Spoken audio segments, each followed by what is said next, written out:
Well, good evening, everybody.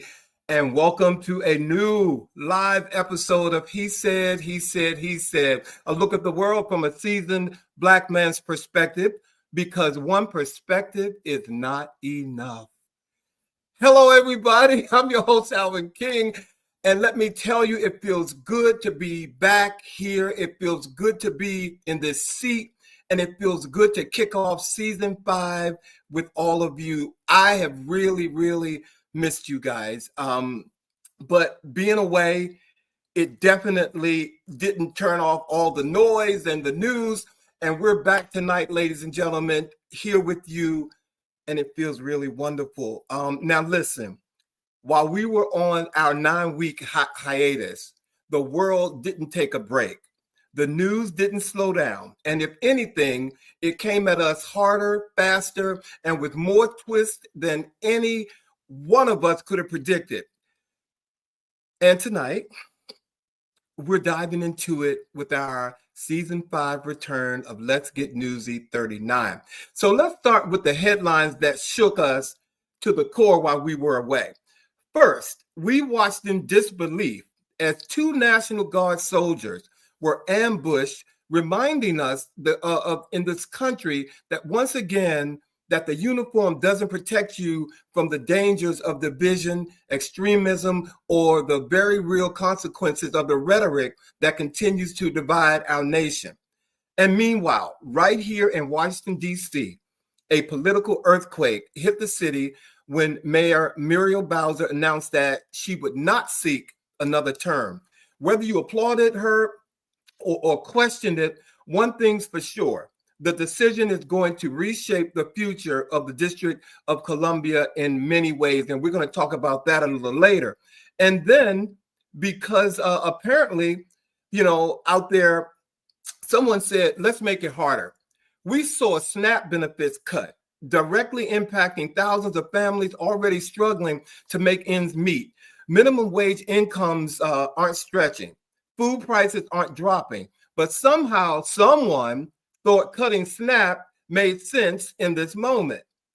We also witnessed the ongoing dismantling of the Affordable Care Act, of which some of you all think is called Obamacare, piece by piece, line by line, leaving millions of Americans wondering if the next year they'll still be able to see their doctors, fill their prescriptions, or even step into an emergency room without fear of financial ruin. And if you think the chaos didn't stop there, no. We watched the rise, okay? Get ready, it didn't. We watched the rise of Zohran Mondami in New York, the newest mayor with a vision that's shaking up one of the most powerful cities in the world. Whether he becomes a model or a cautionary tale is something, in the next few months that will reveal itself to us. And trust me, everybody's watching.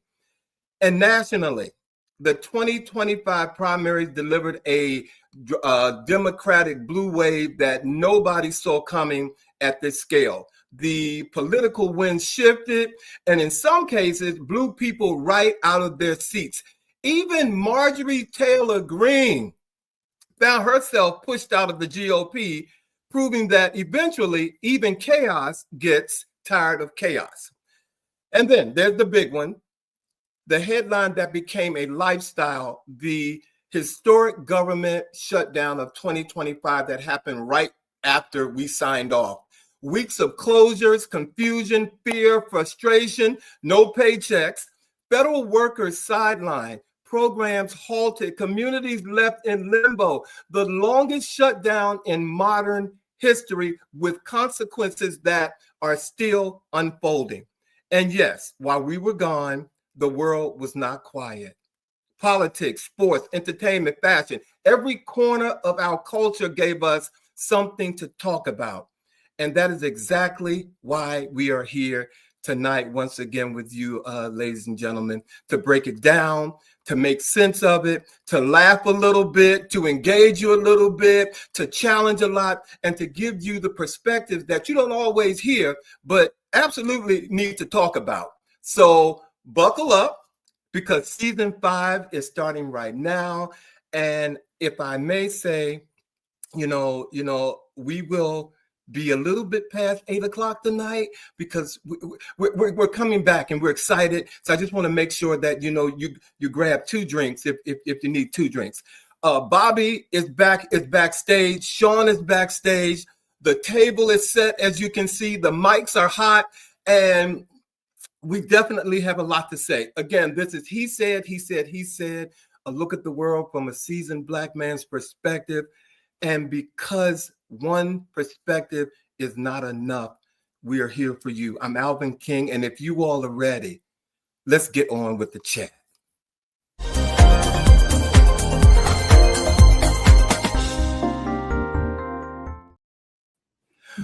Woo! Hey, boys. A lot was going on while we were away. A lot was going on. And that was a wonderful opening dialogue, I should point out. That really summarized a lot of really interesting things that happened since we were last on the air. So to my brothers, cheers. Oh, hold on. I'm not going to go. Oh, wait a minute. Hey, everybody. Well, first of all, before we really get into it, can we say hi? Some of our folks have come back to see us, and we really do appreciate it. Monica Pleasant, Rick Irick, I don't know where you are in the world, but I'm so glad that you are with us tonight. Let me see. Shawn Holmes is here. Michelle Bowie is here. Mark Brown is back. Rodney Bryant is here. Thank you all for showing up and being with us tonight. Absolutely. It really means a lot. So, before I get into it, I just want to make sure I check in with the guys. You guys are doing okay? Because I really missed you all. I really did. I did. I'm doing well. I missed you guys too. I must confess that those first couple of Fridays were like really weird. I'm like, okay, I'm supposed to be doing the show, but you know what? I could go out to dinner or I could just watch another, but soon it began to feel weird. I'm like, I'm supposed to be doing something else on Friday night. So it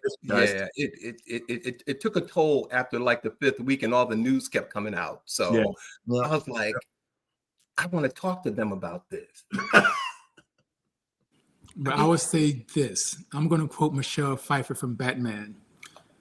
The Penguin tried to kill me. The Batman tried to kill me. You tried to kill me. 4 or 5. I'm still alive. Come on, Michelle Pfeiffer.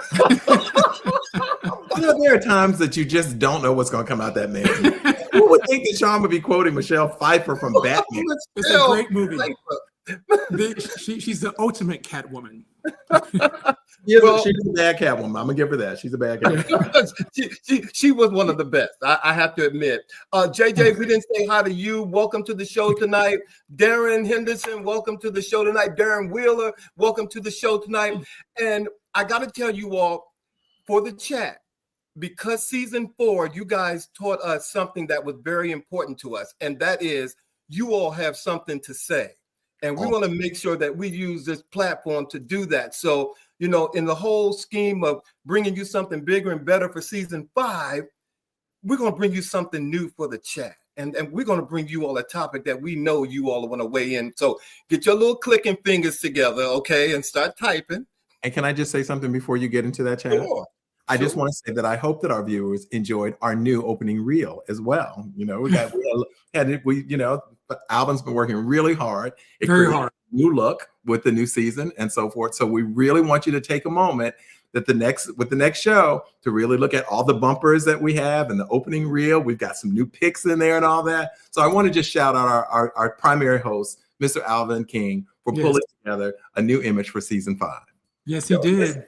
Thank you, guys. And they know I don't look for that kind of applause, but because I do it out of love for them and us. You know what I'm saying? Because we are truly a team on here. And Stephanie, my dear, hello, love. Your husband just told me you online, so I see you. How you doing, girl? How you doing? Thank you. But for our chat, we're gonna bring a topic to you, and so every week. So tonight, if we could just pull up, if I could ask my producer to pull up that first picture, but before we start, there's a picture I want everybody to look at. I want you all to get a good look at that picture right there, because that's what we're going to talk about. See if you can remember this. Well, that image is hardly or ever anymore. So tonight for our chat, we're going to dive into the debate that refuses to go away. In fact, it keeps on growing like a nasty rash. And we're talking about pajamas and head bonnets in public, and particularly at the airports, but it don't stop there. We're going to get into that. But this conversation fired back up after the TSA director made a comment about dressing appropriately for travel. Mm-hmm. And what's wild about all this is that actress and Oscar winner Monique said this exact same thing years ago. Yeah. And some of your friends, you practically dragged her across the whole floor for that. So now folks are circling back like, well, maybe she wasn't wrong. So I want to ask the panel and you guys, has comfort culture gone too far?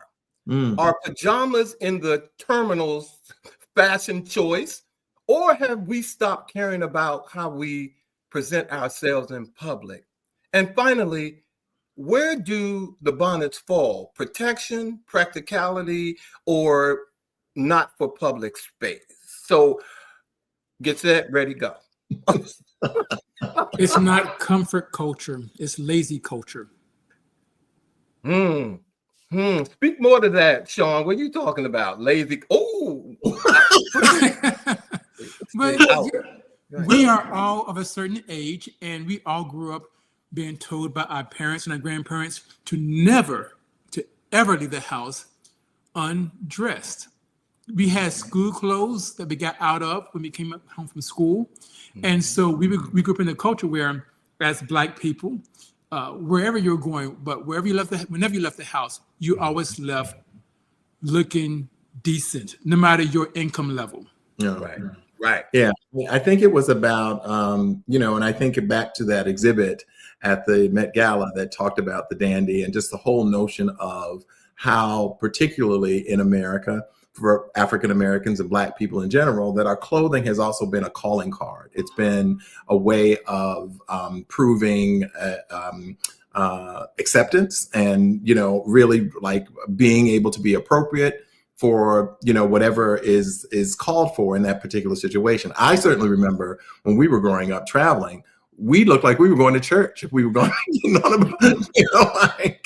wanted to look good getting on that plane because you don't know who you gonna run into, and hopefully it could be your next boo, your bae, or whoever. You wanted to make sure that you looked appropriate, not to mention for yourself as well. You know what I'm saying, right? Yeah, right. And as children, that I think our parents felt that the way that we looked was reflective of them, like it was a representation of them taking care of us, our family. Those kinds of things. I must say to you that I am not a big fan of people walking around in pajama pants and, like the loungewear, like they're loungewear. So why it shouldn't be out in the street. But what I will say though, I do want to be, I know our target audience, and I know that the images particularly portrayed people that look like us. But I also want to be clear that we are not the only ones guilty of this lack of. I wanted you to say, Bobby, and to that point, while we were gathering images for this, it was a hard find for no find white folks in this. Now, again, to your point, I know not in bonnets and white folks in it. Right. I'm sorry. Go to Walmart. That's all I'm gonna say. But not just Walmart. Go to Whole Foods. Go to Safeway grocery stores. I'm telling you, it is lazy culture. And what I mean is that for some reason, people have gotten to the point where they believe that they don't have to be presentable. They don't have to shower to go anywhere. They don't have to shower to go to the gym, which is why some folks smell a certain way at the gym. You got to move away from them. You go to the grocery store and you see this. Even that, like I said, Whole Foods or what have you, and they're touching your fruit, they're touching your produce, they're touching packages, and I don't know what they just come from. Yeah, I think it is an issue, but I do think that more so than the TSA director being concerned about what I have on. I'd like you to make sure that flights are safe, that air traffic controllers are being paid, and that flights are going to be on time. Now, I couldn't agree with you. I couldn't agree with you more. And I a couple of things. First of all, let me acknowledge some of these comments. I'm curious. I want to hear it. First of all, Dane at 202 4 more. I've never seen you before, so thank you for joining us tonight. Appreciate it. Thank you for being here. And then Rick Irick said it, as much as he, he's like that, he's never seen men in pajamas at airports. And so I do want to say to Rick, as much as that may be generally true, it's outside of the airports. I brought up the story about the airport because that's like all of a sudden it's become a main topic because someone under this administration has said it. John Reed said that my parents always said, when you leave the house, you have to represent the house. Amen. Amen. Exactly. Yeah. And Michelle said, I so low. Ooh, she said loathe anyone beside anyone. But she said, I loathe bonnets anywhere besides the house. Pajamas also should be left in the house. And Mark Brown says exactly, we were told always, look your best when you leave your house. PJs need to stay inside the home and bonnets too. And Michelle finally said, it is every culture, not just African American. And that I will say this also. This is in my mind very comparable to the whole notion of sagging. Because I also don't want to see, half your behind hanging out your pants, sitting on public seating with your underwear because your pants are so low that it kind of ties back to, again, what Shawn was saying in terms of it's lazy culture, but it's a cultural thing. Well, it's also and I know as we round the last 2 minutes, it's also a fashion thing. But not everybody should be wearing designer clothes. Okay, just because it says Gucci and Dior don't mean that you should put it on your bidet. It doesn't mean that you should do that. And we know that to be true. But bonnets are now fashion. And I saw a guy at the gym, a couple of guys who are wearing bonnets now at the gym. And I can't understand. I don't know what they have under their hair, but bonnets is just like it's an X. It's an X.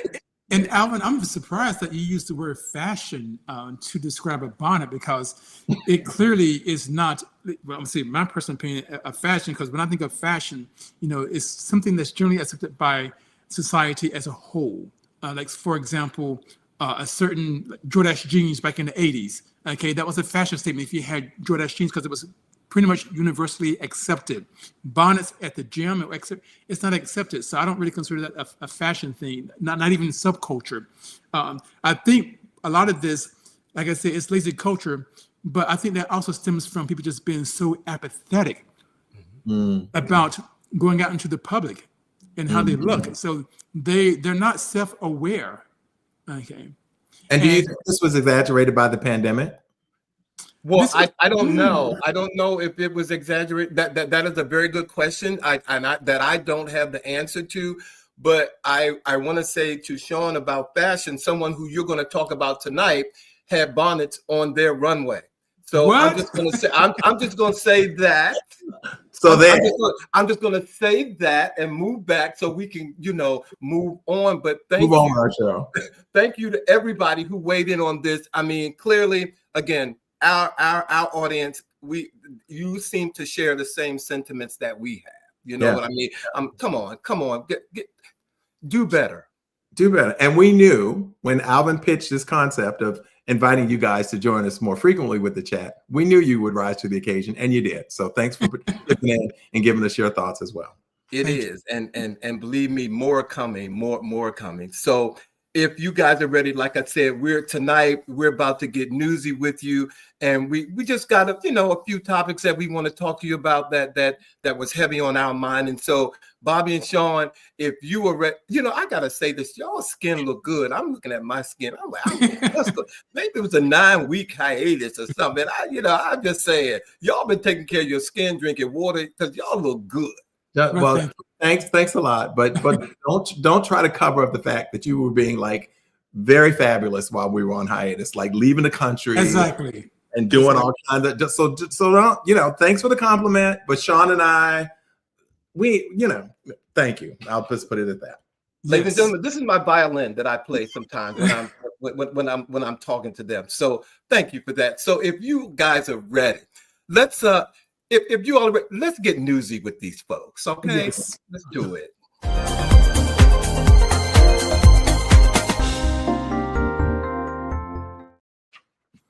All right. So, okay, who's going to take it away tonight? I am going to start us off tonight. And this is a story that I've been wanting to talk about for quite some time. As you mentioned earlier, our three-term mayor, Muriel Bowser, has announced that she will not be seeking a fourth term as mayor of this great, fascinating international city. She's stepping down for various reasons. She did give an interview to NBC News and various organizations, and she said it was the hardest thing she had to do. She also said that she accomplished things that she had set out to do. And those are some of the reasons why she stated that she is not running for re-election. She also mentioned her family and that she was going to pass the torch on to the next generation of leaders. But her stepping down or not running for re-election has opened up a plethora of issues when it comes to DC politics. The next primary is June 16th, okay? And with that, people are putting their names into the basket in terms of who's going to be the next mayor. Mm-hmm. Now, people are speculating that the current at-large city council member, Kenya McDuffie, will put his name into the basket for mayor. He's been wanting to be mayor for a very, very long time, and we just might see that happen this time. But he's going to have some competition. We also have council member from Ward 4, Janice Lewis George. She has officially announced that she plans to run for DC mayor. Now, she comes from the same ward that our current mayor, Muriel Bowser, comes from. So basically, Ms. George replaced the mayor when the mayor became, when Muriel Bowser became mayor of Washington, D.C. Now, why is this big news? Because this is Washington, D.C. is the nation's capital, and the mayor having to deal with the White House this particular year, 2025, she had to deal with something that most mayors around the country don't have to do with, and that is Donald Trump. And I personally believe that dealing with that has played into her decision not to seek re-election. And I don't envy it. I don't envy her for not wanting to deal with this man for another 2 years. Mm-hmm. But it's going to make DC's primary next year very, very chaotic, because with her stepping down, Kenya McDuffie may have to give up his seat to run for mayor, which means also that Janice George, if she wins, her seat will become open, which means that more folks will jump into the race. With that, we're also going to have some other big elections going on. So we go to the next image, please. Mm-hmm. So we have our delegate to the U.S. Congress, Ms. Eleanor Holmes Norton. Okay, she is, of course, 88 years of age, and people have been asking her to step down. She has not yet decided if she's going to run for re-election or not, but 2 current council members have joined the race. First is Council Member Robert White. He has announced that he's going to be running against his former boss, Ms. Eleanor Holmes Norton. Now, some folks are very excited about this, although some also thought that he was going to run for mayor, but he has said, no, he's not going to run for mayor. He's going to stick with running for the U.S. delegate. But he's going to have some competition from his co-worker, who's also on the council, Ms. Brooke Pinto. She represents Ward 2 in Washington, D.C. Now, she is someone who I know and many of us believe has lots and lots and lots of money, which could have an impact in a way that people wouldn't expect in this upcoming primary in June. Now, next, we're also going to have, let's go to the next screen, the next image. We have our Attorney General, Mr. Brian Schwab. Okay, he's also has the stats to run for re-election, but here's the thing. His job has been threatened by Mr. Donald Trump.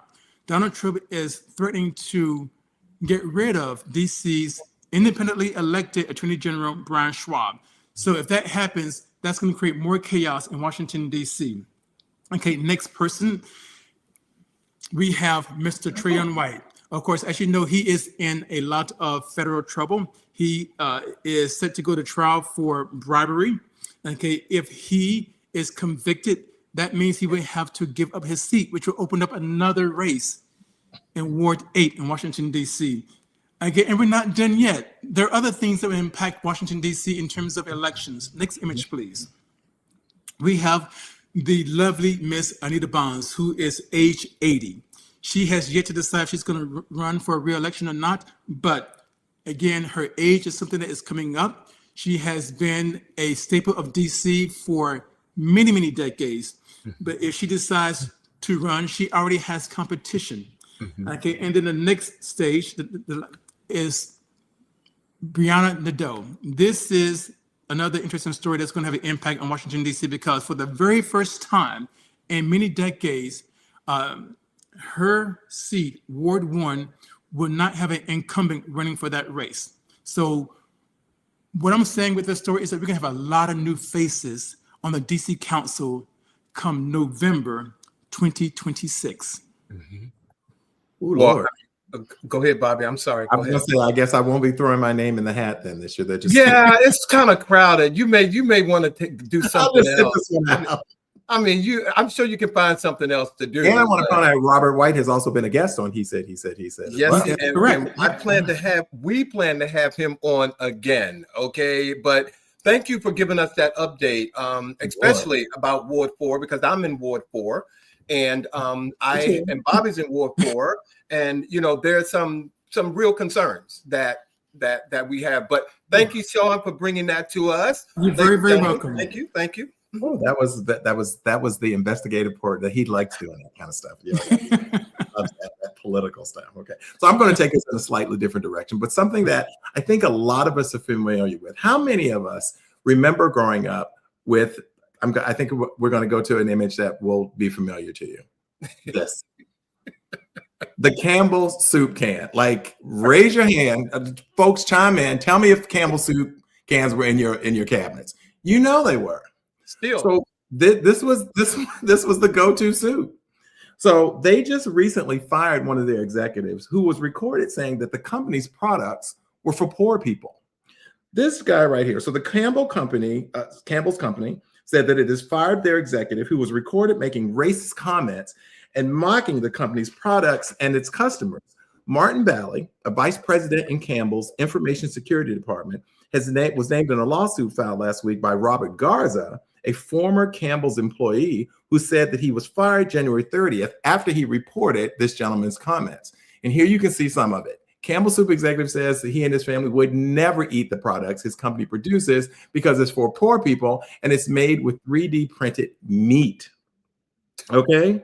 He literally was suggesting not only is it for poor, but that it really uses non-natural ingredients. He also went on to describe some of his co-workers of Indian descent as idiots, so that they couldn't learn, and he hated working next to them.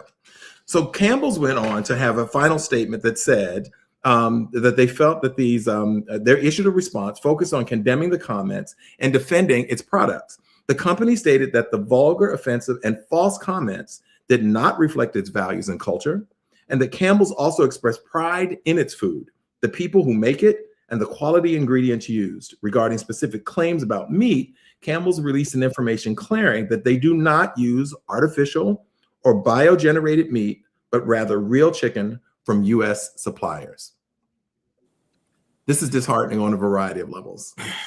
It really is. Because I just want to go upstairs and just take my hand and pour because I have, Campbell's soup is that soup that sometimes you keep for like 8 months. It's American soup. I know soup, once we got jobs and stuff like that, I know we went on up to Progresso and all some of those other but Campbell soup is a go-to soup. There was one good thing to come out of that story, though, and that is a plethora of people went on Instagram to teach us, many of us, how to make homemade cream of mushroom soup, cream of celery soup, so you can use them in other dishes. So that was a positive.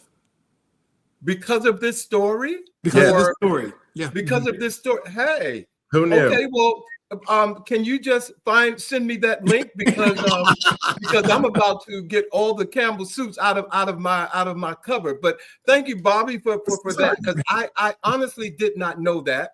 And since we're in the store right now, one of my favorite stores, Costco.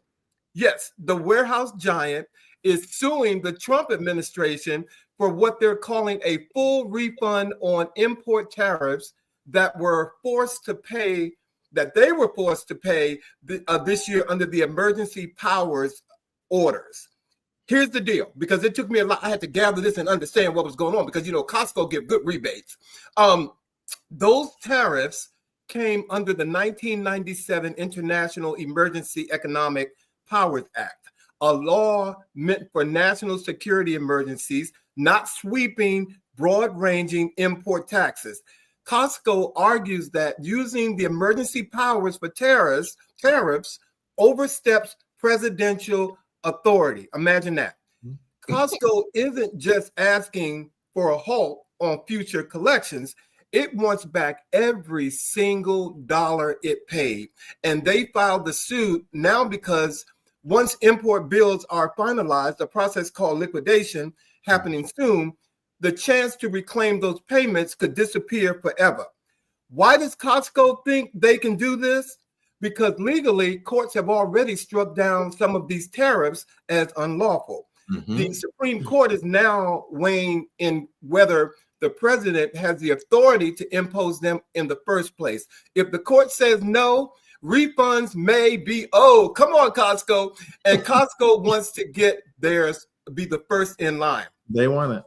And for the administration, this is a major blow. If Costco succeeds, it could open up the floodgates. Dozens of hundreds of companies might demand refunds. That could shake the foundation of the tariff strategy, potentially unraveling massive revenue streams and undermine the use of emergency powers for trade policy. So this isn't just about one retailer. It's about retracting the boundary between presidential power and Congress's role in trade, between emergency law and economic policy. And Costco is betting the legal system might finally say that, this line has been crossed. So stay tuned, because if they win, it just won't be a victory for Costco. It's going to reshape how America does tariffs, taxes, and the tariffs for many years to come that this person has destroyed.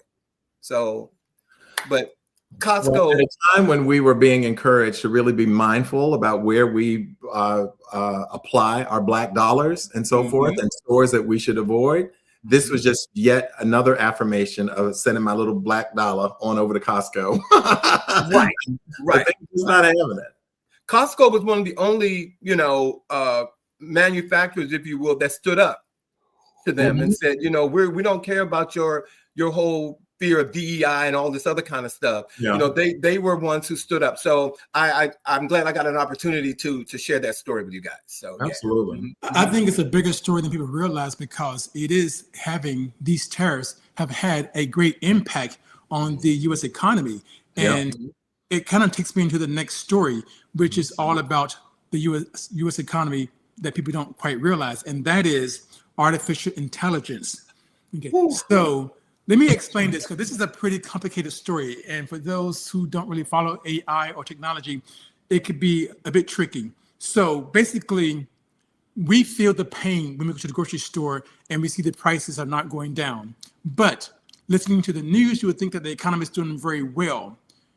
They are saying that based on 7 IT companies that are called the Magnificent Seven: Amazon, Apple, Tesla, Meta, Alphabet, which is known as Google, Microsoft, and NVIDIA.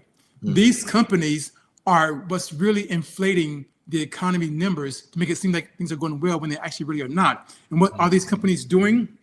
They are spending billions upon billions into investing in AI. And guess what? They're not really getting that much of a return on the investment. They're making it seem like they're turning a profit or what have you, but it's what they're calling circular spending. So basically, and these companies, these 7 companies, plan to spend about $3 trillion, $3 trillion now, on AI investment, primarily on data centers. Now, what does this mean? So let me explain to you what circular spending is and what these companies are actually doing. So circular spending, as defined, refers to a dynamic where these tech giants invest heavily in each other's AI-related products and services, which can artificially inflate the perceived demand and revenue with a sector. For example, Microsoft might invest billions in OpenAI, which is partly owned by Microsoft, to buy chips from NVIDIA, while NVIDIA in turn invests in AI startups that then purchase NVIDIA's chips. This cycle boosts the revenue and market value of all involved companies, leading to concerns that growth is not entirely organic or based on actual end user demand. So there you have it. People, we need to pay attention to what's actually happening economically when it comes to these IT companies, because they are raking in lots of money thinking that, okay, this is going to trickle down to us. And there are skeptics who are saying that this is not going to happen. These 7 companies are inflating the economy. We are basically struggling, but what's the word here? They said they're hiding the debt. So, Shawn, I got a question for you regarding this story. So when you say, I mean, in sharing this story, what, if you know, can people do hearing this story and knowing that these major companies are doing what they're doing and AI taking over the way it is? Is there anything, I mean, like from writing our Congress members to letting them know that we know what's going on? Is there anything that we can do, that we can share with everybody? Yes, writing your congressman, your congresswoman, yes, you can do that. But what you can do in the immediate, and this is pretty daunting, is that on your iPhones, your Facebook pages, Instagram, etc., you go into your settings, go into your privacy settings, and make sure that your data is not being used for AI. I don't say research, but for AI building, to teach the AI how to do what they want it to do. So you're going to have to go into all of your devices and your apps and just start going through your security settings, your privacy settings, and just say, hey, no, I opt out of this. Because right now, for the most part, we are all opt in, and we don't even know it.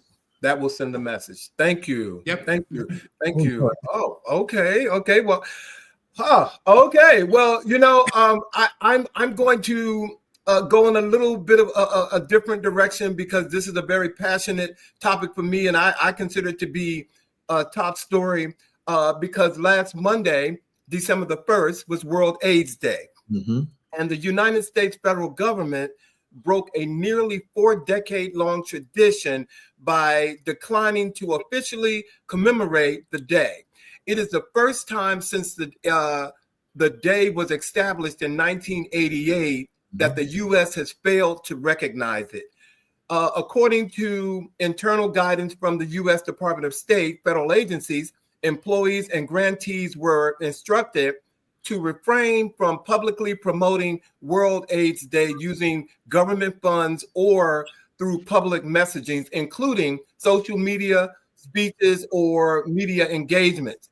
The decision comes amid sweeping cuts to domestic and global HIV/AIDS funding, including dramatic reductions to foreign aid programs and PEPFAR, which is the President's Emergency Plan for AIDS Relief, prompting experts to warn that decades of progress in treatment, prevention, and awareness could be undermined. Public health advocates and HIV, activists have condemned the move. Many draw stark parallels to the early days of the epidemic, when the stigma, neglect, and silence encapsulated by the activist slogan, "Silence equals death," most countless lives. The absence of artificial recognition this year is seen by many as a regressive step. And in defense, the State Department spokesperson argued that an awareness day is not a strategy, suggesting that the administration commemoration as symbolic, not a substitute for action.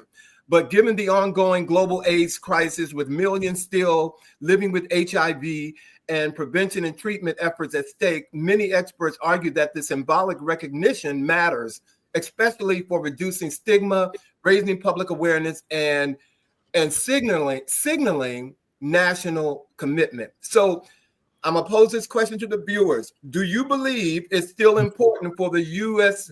government and other institutions to officially observe World AIDS Day? And if so, why do you feel that way? Because what it does mean in 2025 to recognize the day publicly, or I'm sorry, let me ask that question again. What does it mean today in 2025 to recognize this day publicly and collectively? And I want to just say, I think it's very important that we continue to recognize World AIDS Day, because a lot of people don't know what many of us went through. And I mean, we're of that age where, I won't say for Shawn, but I can say for Bobby and myself, where we actually saw it enter into our lives and impact our lives in ways that we couldn't have comprehended. So, quite personally, as I've shared with our audience before, having lost my own sister, my only younger sister to HIV and AIDS. It's so, I you know, and the acknowledgement is critical and important because it reminds us of something that was very significant, and not just on a national level, but on a global level. But I also know that the acknowledgement is a first step. Like I want to make sure that they are making sure that people who are impacted by HIV and AIDS are still able to survive and to live by the medicines and the support that they can get from the medical community. And so given some of the policies that I have seen around healthcare and access to it, it's very concerning to me that it's just yet another step of stepping back from being able to support people as we should. It's quite dangerous, if you ask me, and essentially because I was just at a conference or at a meeting a few days ago at Howard University Law School, and the discussion was about health to wealth for our community.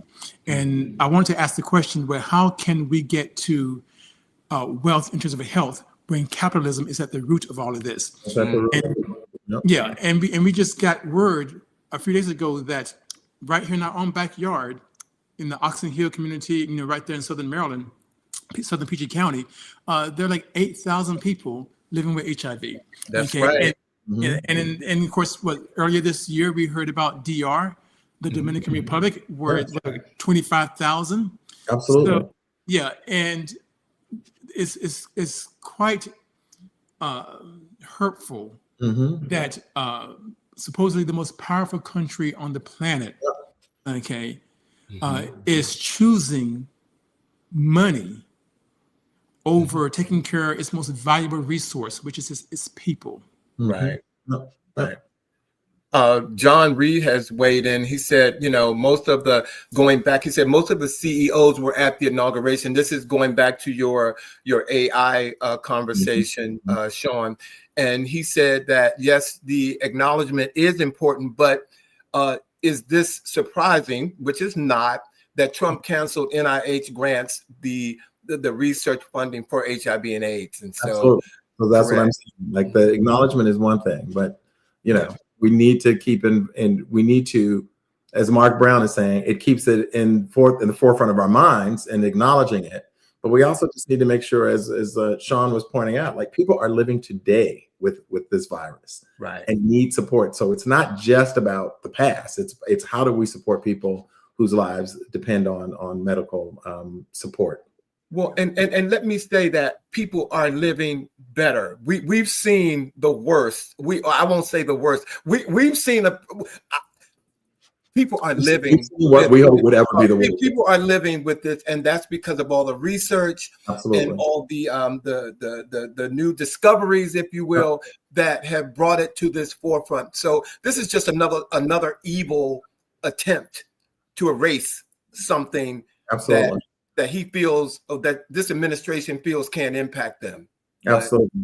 Because what we know, based upon the research that we've all been talking about, getting a diagnosis of being HIV positive was no longer seen as a death sentence, if you will. Like at one point where it began, when you first got that diagnosis, people just thought that their lives were over. And we've been able to see people live long, fulfilling lives with the virus as a result of that research. And so to know that he has stopped grants that support this kind of research puts us closer to going back to where we were. And evil.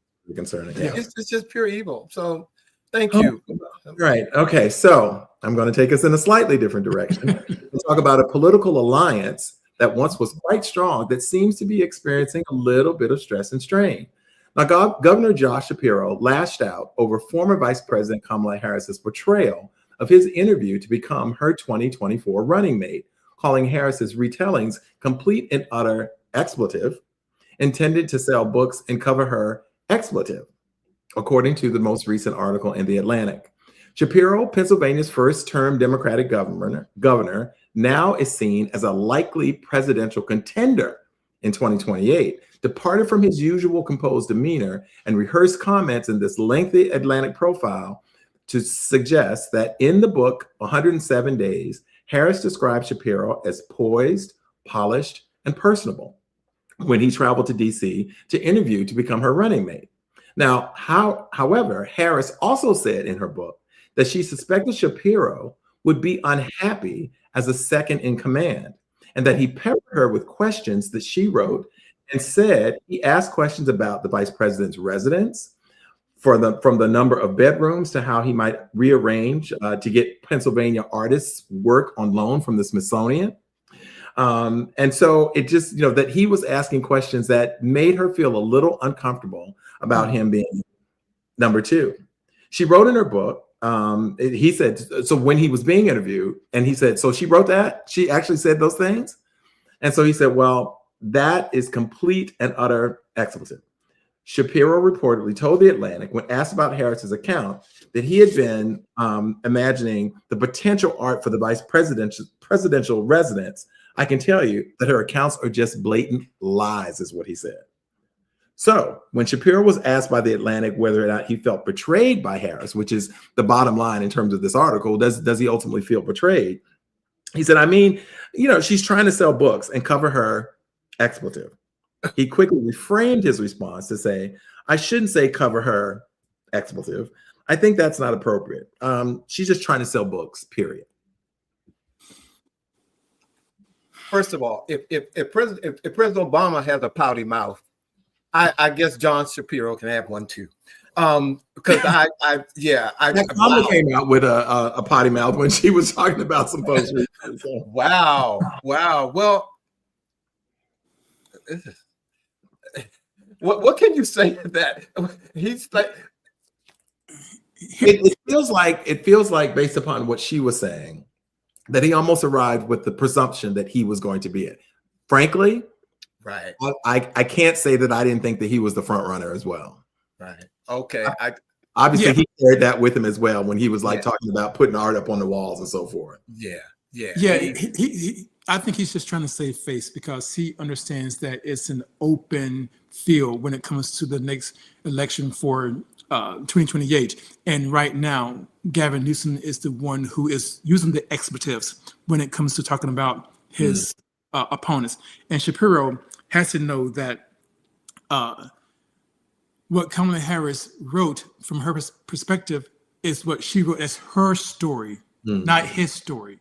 Okay. Yeah. Now, and for him to go on to say that there are blatant lies because he was asking questions, and I'm going to assume that she was correct. And because if I was the hiring manager and he was asking those kind of questions, I'm like, does he really want the job, or does he want the big house?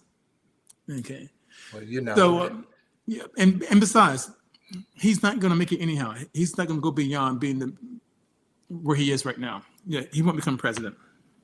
Well, my draw from it, I don't know Kamala Harris. I've never met her like some of you have, but I don't see her as a person who lies, and so I say that I just don't. But anyway, it's her story. And It's so it's definitely her story. But to his defense, though, Yeah. If someone has lied on me, I'm also going to say that is not what I said. And that's not what I said. Defend himself. Yeah. Right. Amen. Amen to that. We're going to shift, ladies and gentlemen, and get into some entertainment news with all of you. But before we do that, I want everyone, please, if you can, if you're on this live stream, to please find some time and go to our YouTube page at He Said Live, and subscribe to our YouTube page. Please do that. You all have been, first of all, you made us real good in 2024. So 2025, I'm going to be pushing, asking you to, you can subscribe to us, but you can also tell a friend. Okay, so please tell a friend. And with that, I'm going to move into some, I tell you, our entertainment news. I'm all about the women this week, ladies and gentlemen. And, my story in entertainment, family, we need to take a moment, a big moment, to celebrate a queen who is not just walking runways, she is walking in her purpose. Tonight, I honor Anak Y, officially named Model of the Year at the 2025 Fashion Awards. And let me tell you, her acceptance speech, baby, it was everything. This woman has been nominated in 2023, nominated in 2024, and this year she walked in and claimed what was already hers. And for some of you who don't know who this beauty is, remember that Anak was first discovered on the campus of Howard University. One photographer went viral with and instead of becoming a moment, she became a movement. From there, she redefined what excellence looked like in fashion and in her terms, in her skin, and in her brilliance. And she got up on that stage and gave a master class in power. And I just want to share some of the quotes that I heard and took away from her conversation. One of her speech. One of the things she said was, to become someone, I had to be great. If I was ever going to amount to anything, I'd have to work twice as hard, take twice as many risks, and be the most innovative model I can be. How many times have you all heard that? Okay. Mm-hmm. She also said, I didn't have a trust fund to rely on. What I did have is a bloodline of resilience and strong-willed parents who sacrificed everything for my future. And she said to all the little Black girls watching me right now, your color is not your curse. You are more powerful than you could ever imagine. And then this is what kind of blew me away also. She said the line that shut the room down. I was told my career would only last 6 months. It's been a long 6 months, you all. And she said, huh, and looked at me. So that's the kind of testimony that makes you sit up, like I sit up straight. It's the kind of victory that belongs to every Black girl who has ever been underestimated. That's the kind of excellence we celebrate here on He Said Live. So tonight, on our show, I want to honor, this beautiful African queen, Anak Y, for winning Model of the Year finally in 2025. She had already won it, as far as I'm concerned. A well-deserved win, a well-deserved earned crown, and a legacy she's building in real time. Congratulations, sister. We see you right here. He said live. Yes, we do. And as you pointed out, that's my girl. Howard University homecoming. That's right. Love it. Love it. So, yes, and she is striking. So next, we want to talk about legendary R&B singer Howard Hewitt. Some of you would remember him from Shalimar fame. He was in this trio that included I love that picture. I love that. Howard Hewitt there, Jeffrey Daniels, and of course, the incomparable Jody Watley. He was discovered by Don Cornelius, actually, of Soul Train fame. Many years ago. So he was reportedly kicked out of a Birmingham, Alabama Sheraton hotel due to a misunderstanding involving Wi-Fi access and room registration. So he was in town to perform with Sherelle, R&B singer as well. And he apparently got to the hotel, called downstairs, and said that, you know, he would like the name that's on the registration so that he can connect to the Wi-Fi. If you guys have traveled, you know, they match the name that's on the hotel room to the room, you know, so the charges are appropriate, et cetera, and applied appropriately. Obviously, in many instances, celebrities, when they travel, do not have their exact name on the room for obvious reasons, security, all those things. So the room was under the name of the promoter, who was also actually with the promoter. He was the third person in that picture that you saw with Sherelle. So Howard is saying, can you give me the name that's on that? You know, I'm here for business, but can you give me the name of, you know, that's actually on the hotel room? They were like, we're not going to give you the name for the hotel room. And in fact, we're sending the police up there because we need to make sure that, why are you in that room if you're not on the, you know? So all this confusion is going on. Howard Hewitt is like, you know, I'm performing here tonight. I'm here as an entertainer. The business promoters take care of the room. So long story short, they're going back and forth, back and forth, and back and forth. And eventually the hotel decides that they are not welcome. He's not welcome at that hotel now. So they literally asked them to leave the hotel before the actual concert. He was there performing that night. And so Howard Hewitt went on social media to really kind of like blast the hotel and go like, these people are making us leave. They're telling us that we will be removed by the police simply because I tried to get the right name on the account to connect to Wi-Fi.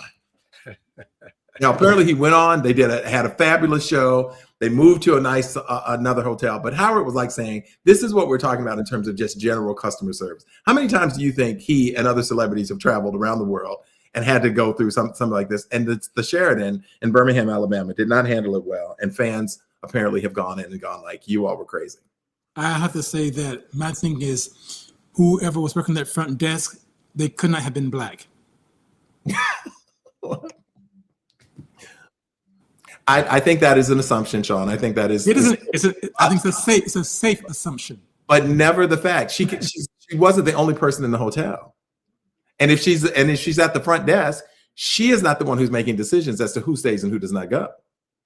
That's not what front desk people do. I have to ask, you know, first of all, how was Howard acting? Because, you know, this had to be elevated. Hi, Michelle Sims. Thank you for joining us tonight. Long time no see. I think he got, you know, I mean, you know, I'm not advocating that he should have gotten kicked out of the hotel. I'm just saying, you know, there's always two sides to every story.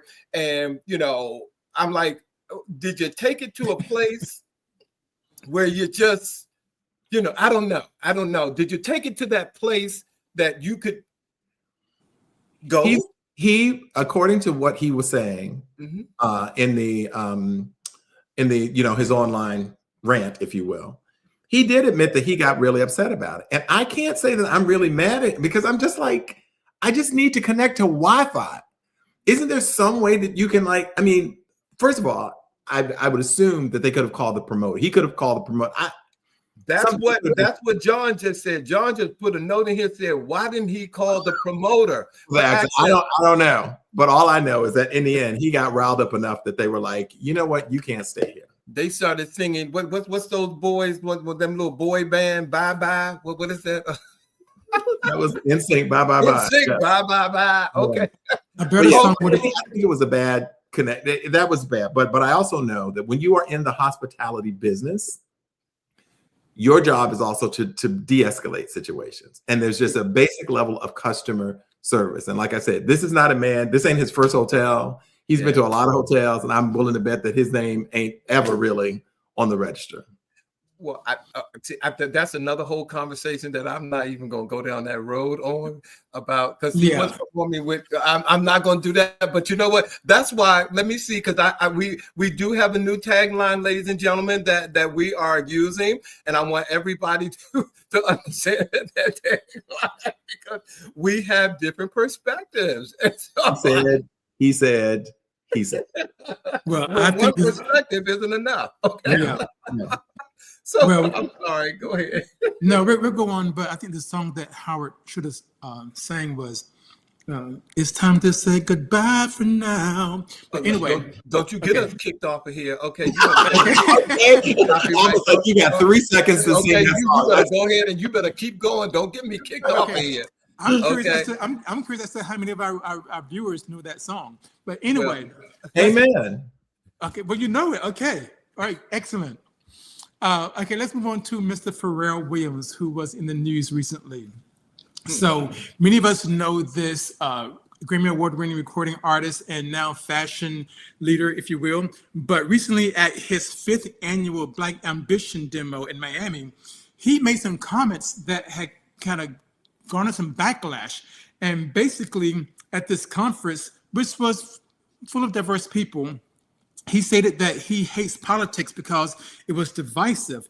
And he went on to say some things that really got people ticked off. And so basically, he started going into DEI for the most part. Mm-hmm. And he started talking about hard work and being Black and what have you and so forth. But let me read something that he said that really got me heated, and I'm still kind of heated about it. He said at this conference, if you will, do you want someone to support your startup because you're Black or because you're the best, he asked. So I think now for me, it's about us having the best ambition. And that's the reason why you should support these businesses. Yes, they happen to be Black and brown, but it should be based on the thesis that they're the best, not because of a shade of skin color. He later added, if diversity, equity, and inclusion ever comes back in style, cool. But in the meantime, I'm going to focus on being the best because I can bank on that. Now, those comments are what created backlash. And I have to say to Mr. Pharrell Williams, okay, he should know this. It doesn't matter how good we are as Black people. We can be the best in the world. We still may not get that job. We still may not get that promotion. Okay, it's not always about being the best. Okay, and I'm sick and tired of people using Black people as an example of something as it relates to race or DEI. What about all those people who are non-Black or non-brown who get to where they are without being the best? That is never questioned. Why are you always questioning Black people and whether they deserve to be where they are? Well, part of it is Blackness being synonymous with less than qualified. That it's rooted in the notion that if you are Black, you are innately not as intelligent, not as talented, not as capable. So that is the default of American racism. That, you know, you can say, well, do you want it because you're Black or do you want it because you're good? And I'm like, I'm good and I'm Black. But we live in a society where there's been systemic obstacles based upon my Blackness to keep me away from opportunities that I'm totally qualified for. Totally. Mm-hmm. I have to say, and I'm not going to get into too much on it, but there's something that he said, or that you said that he said about, you know, you shouldn't, you know, you have to, you should get it based on your ability to perform, you know, to do the job. You know what I'm saying? It shouldn't be a skin color thing. And I because I expect the world, if I'm a customer, I don't care what color you are. I don't care.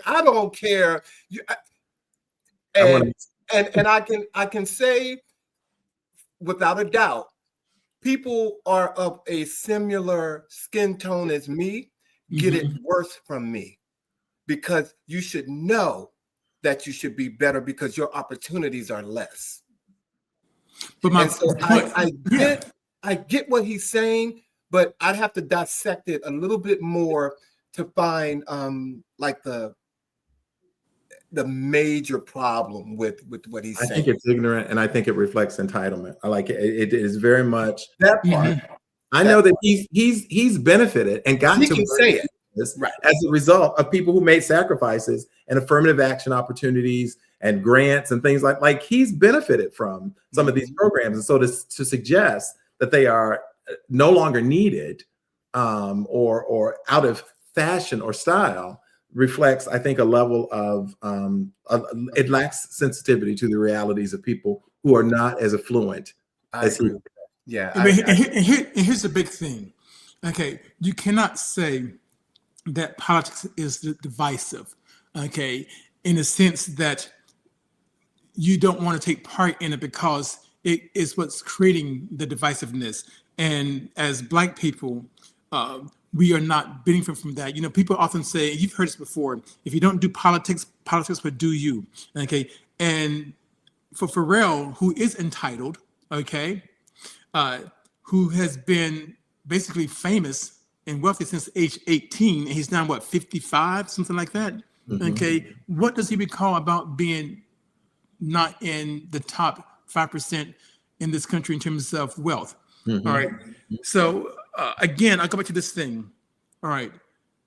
We know of many examples of Black people who are the best, and they still don't make it. And why? It's because they clearly are Black. Miriam Anderson could not perform at certain places because she was Black, despite being the best. Okay. And we're still seeing it to this very, very, very, very day. Venus and Serena Williams could not play at certain tennis courts merely because they were Black. Okay, so let's not forget that this still happens. And one last thing. People's homes are devalued when they're being appraised because they are Black. Black. And this last thing, people forget that the greatest beneficiaries of DEI, the greatest beneficiaries of affirmative action when it first was implemented were white women, not Black women, not Black men. As the majority has always been white women. So if you're going to talk about DEI and only use Black people as the example, that tells me right there that you don't know what you're talking about, because you're talking out of context and not giving the full story as to who actually benefits from DEI and affirmative action. Just like with SNAP, we know that we're not the majority of SNAP users. Right. Yet our image is everywhere when it comes to SNAP. Right. It's true. That's true. All right. Well, thank you. I you know what? I'm not going to say cancel Pharrell, but y'all do what y'all need to do. Okay. Y'all heard it came from Shawn. He said it. Okay. He just needs to have a seat. Like, okay. Look, when you know, I may touch on something you just said, but I want you all to gather around for a bit because you all want to hear this. Here is something to marinate on this season. My girl Zendaya, Zendaya, signed on years ago to play a woman named Anita Hemmings. That's the real woman who back in the 1890s had to hide her Blackness to get into Vassar College. Her crime, being born Black in a world that wasn't ready. Her act, passing as white. Her reward, a diploma. The film is called A White Lie. It sounds dramatic, and very much so, it really is a dramatic movie and painful. But here's the twist. Despite the buzz, the talent attached, the studio backing, we still don't have a movie. 7 or 8 years in, as we are now, this powerful story is still in development limbo. No cameras rolling, no release date, no trailer, no nothing. Zendaya isn't just starring, she's also producing the project alongside Reese Witherspoon, which signals a commitment to telling the story with care and power. So that raises the question for me, you guys. When Hollywood calls something in development, how serious is that really? And is this another story of gatekeeping, stalling a difficult narrative, another promising Black female-driven project that sits on the shelf while lesser stories get tracked, aka documentary of P. Diddy? Because let's be real, if this story deserved to be told back then, it deserves to be told right now. A light-skinned woman, born Black, passing as white to survive, that's historical trauma. It's generational pain, and it's something that still echoes in how we talk about race, identity, colorism, and education. A White Lie it gets made. If this isn't a biopic, it will be a statement. Until then, we just have to wait until and see what's going to happen. But I'm ready to see this movie. I think you've answered your question around. Yeah. It is, you know, they don't want this story to be told. And I will say to you that journalist Toure, Toure, if you go to his social media, he has begun a series of like 4 or 5 minute little snippets on people who have passed, like for white, Black people throughout history who have passed for white, and telling that story. There is something to be said about what would make a person do that, the lengths that they would go, and the constant stress and strain and fear of existing as a white person in a white world, where at any given moment someone could come around a corner and go like, wait a minute, aren't you so-and-so's child? Or aren't you like, it's an extraordinary experience that is not captured in the way that it should. I think Zendaya will probably do an extraordinary job portraying. I'm sure she will. I'm very sure she will. I brought it up because it's out there now. People are talking about it now, but again, 7 years in, it hasn't been finished. I encourage people to check out Toure's website, his social media, Toure. Yeah, Toure, I do recommend Toure as well. But honestly, Alvin, I think the bigger thing as to why this story isn't being told right now is because Hollywood in general is lost. It is all about the money. So there are fewer and fewer studios now. Disney owns this, Paramount owns that, and they are looking at a certain demographic, and they're looking at how can I make the most money. And people don't realize this, but Hollywood is actually hurting right now. It's struggling. And part of the reason why is because they are afraid to make creative stories where they know they can make this amount of money by having a superhero movie. And don't get me wrong, you know, I love DC Comics. You know, I want to see more Michelle Pfeiffer and Catwoman. I want to see more Superman, et cetera, and so forth. But that's not everybody. Well, we know that we know that we got other actresses that are out there working right now. So I know you're getting ready to talk about, you know, one of them. So yes. And if you mention Michelle Pfeiffer one more time, I'm gonna throw something at you. Okay. Well, another queen, if you will, for some, she's our aunt, and that is Miss Angela Bassett. I'm so happy that one of my favorite TV shows is returning to the airwaves next year, and that is American Horror Story. Okay, this show, if you are a fan of horror, this was the show to watch on FX, and it has been announced that most of the original cast, including Miss Angela Bassett, is returning to this fabulous series. Now, many maybe remember that Angela Bassett played different characters on American Horror Story. One of my favorites was when she played the 3-titty lady. If you haven't seen that season, that was very, very, very good. You have to be a fan of the show. Anyone who's watching American Horror Story. We also, our producer might ask you, okay, did you read your contract? But go ahead, continue. Continue going. I do apologize. I didn't want to use the other term. But anyway, American Horror Story. Finally, the 13th season is coming back. So we're going to see Kathy Bates. We're going to see Sarah Paulson. We're going to see Evan Peters. And most importantly, we might actually see. Oh my God! What is? You see, you made me forget her name now. The main actress. Jessica Lange. Okay. Yes. So, if you're a fan of witches and horror stories and covens and what have you, American Horror Story is your story. I'm so happy that it's finally coming back on Halloween 2026.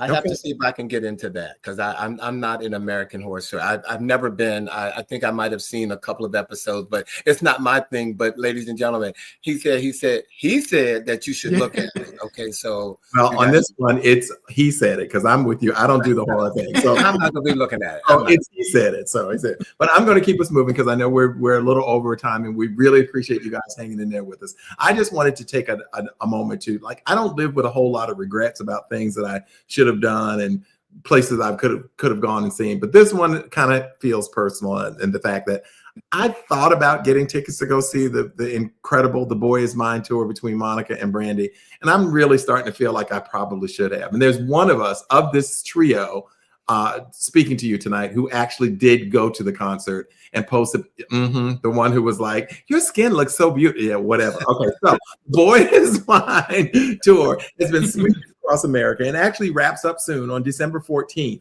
And it has been like a massive nostalgic success, a live action versus battle celebrating the iconic 90s R&B legacy, praised for superb vocals, epic hits, and showcasing their evolving sisterhood, because we all know there was a story about them having some beef, but they've not only just taken on the stage by themselves. They've invited Jamal Roberts, of course, who won American Idol, Money Long, and of course their second under them to perform was Miss Kelly Rowland, who has just everything that I've seen about it. She has looked fabulous, sound great, and they even added, because sometimes some of the other the accompanying artists could not make all the shows. They even added in the local area our girl Maya as well, who we saw in one of those images there as well. So it's just been an extraordinary hit of incredible music, fashion, high fashion, the evolution, as I said, of their sisterhood. And what I really wanted to point out is that their last show here in Washington, D.C., they also got to spend some time with our queen, our forever First Lady, Michelle Obama. Look at the three of them right there. Boy Is Mine tour wraps up December 14th. And again, I'm gonna toss it to my boy just to share any reflections that he may have from it. But it's just been a wonderful success, and seeing some of these Black women get up on that stage and just really do some really good things and looking fabulous doing it. Well, no, I'm going to tell, because for the sake of time, if any of you follow me on my Facebook page, Alvin B. King, I wrote a critique that I just started out just typing, and it has gone so viral of the show. But the show was very good. Bobby, you laid it out very well.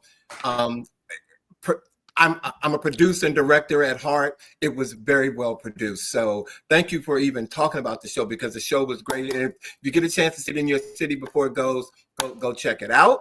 But thank you guys for our top stories and for our entertainment news for our folks.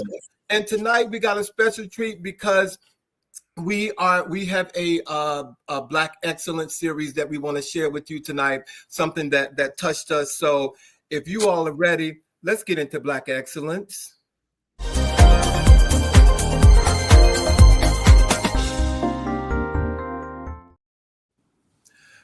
All right, I have the opportunity to share this with you. This week, the nation mourns the loss of Viola Ford Fletcher, who passed away on November the 24th at the remarkable age of 111 years old. Fletcher was the oldest known living survivor of the 1921 Tulsa Race Massacre, the white mob attack that destroyed the prosperous Black community of Greenwood District, once known as Black Wall Street. She was just 7 years old when the violence erupted, and her childhood home, along with hundreds of Black-owned businesses, homes, schools, and churches, were burned to the ground. Despite the trauma of the loss, Viola Ford Fletcher spent her life refusing to let memories fade. In 2023, she published her memoir, Don't Let Them Bury My Story, unflinching first-person account of the massacre and its aftermath. Fletcher's life also embodied resilience and determination. And during World War II, she worked as a welder in a shipyard. And later, she supported her family as a housekeeper, working well into the 80s. But perhaps most of all, She became a living bridge between past and present. On the 100th anniversary of the massacre in 2021, she and other survivors testified before Congress, demanding that America remember, acknowledge, and seek justice for what happened in Tulsa. Her passing is not only the loss of a person, but the closing of a direct living link to one of the darkest chapters in our nation's history. Her book, her testimony, and her life's journey remind us that the legacy of Greenwood and Black Wall Street is not just history, but living memory and living responsibility. As we remember Mother Fletcher, I leave our viewers with this. What does it mean for us today to honor Greenwood's legacy? How do we carry forward the story of Black prosperity violently erased, the lives destroyed, and the resilience that refuse to be buried? May we remember, may we learn, and may we act so that stories like Mother Fletcher and lives like hers, Mother Fletcher, live on in justice, recognition, and truth. Rest well, my queen. We speak your name. We speak your name. We speak your name. We speak your name. Wow, guys, we're at the end of the show. Thank you all for hanging in with us for our season opening. Oh, the love that I'm feeling in this chair right now is it's magnified. So first of all, thank you all. Thank you all. Thank you all. Season 5. Next week, we are back live again with an amazing show, ladies and gentlemen. We will have mark your calendars. We will have Reverend Dr. Darren W. Phelps to join us next Friday, December 12th, to dive into his groundbreaking book, When the Church Makes Me Curse. Oh my. A conversation on faith, truth, and what happens when the church gets real. Darren will be here next week. I cannot wait to talk to him. I've known him for years, but never met him. So I'm looking forward to meeting him. And always, before we close, our words of the week this week are from Colin Powell. There are no secrets to success. It is the result of preparation, hard work, and learning from failure. Ladies and gentlemen, thank you. Thank you, Colin Powell. Thank you, Bobby Edwards. Thank you, Shawn Nelson. Thank you, Norman, back there doing your wizardry. And thank you, everybody who tuned in tonight. Thank you all for tuning in tonight. Thank you, thank you, thank you, Mark. You know I love you. Thank you, guys. Oh, okay. We're back. We're back. We are back. We're back, and we're going strong. Please go to our YouTube page and subscribe to our YouTube page. I can tell if you did it. I can see your name, so don't play with me. Please go do that. I can tell. But thank you all for joining us tonight, and we look forward to seeing you on another new live episode in season 5 of He Said, He Said, He Said. Yeah, that's great. Oh, wait a minute. I was waiting for it. We'll see y'all next week on the next episode of He Said. He just said, he said. He said. Okay. See what happens? He's been on hiatus. This is water. Okay. I think he was riding that camel. You all have a great night, a great weekend. Stay warm wherever you are. All right, ciao.